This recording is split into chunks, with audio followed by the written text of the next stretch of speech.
बाळ, फ्रीजमधून श्रीखंड काढ ना. आम्ही पूर्वी घरीच बनवायचो श्रीखंड. त्याची चवच वेगळी होती. आता काय सगळं रेडीमेड.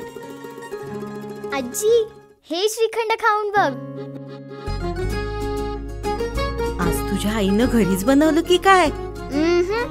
हे आहे गोकुळचं श्रीखंड. अगदी जिभेवर रेंगाळणार. जिभेवरच नाही तर मनावरही रेंगाळणार. गोकुळ श्रीखंड, मनावर रेंगाळणार.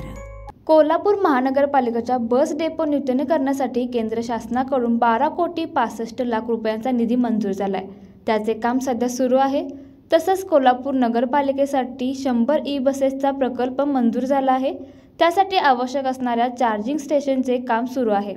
या कामासंदर्भात कोल्हापुरातील KMT वर्कशॉपला खासदार धनंजय महाडिक यांनी भेट देत तेथील चालू असलेल्या कामाची पाहणी केली. तसेच संबंधित अधिकारी आणि कर्मचारी यांच्याकडून या कामाचा आढावा घेतला. यावेळी प्राध्यापक जयंत पाटील, विजय सूर्यवंशी, राजसिंग शेळके, संग्राम निकम, रविराज गवळी, मंगलाताई निपाणीकर, मोहसिन बागवान, फिरोज बागवान आदी उपस्थित होते.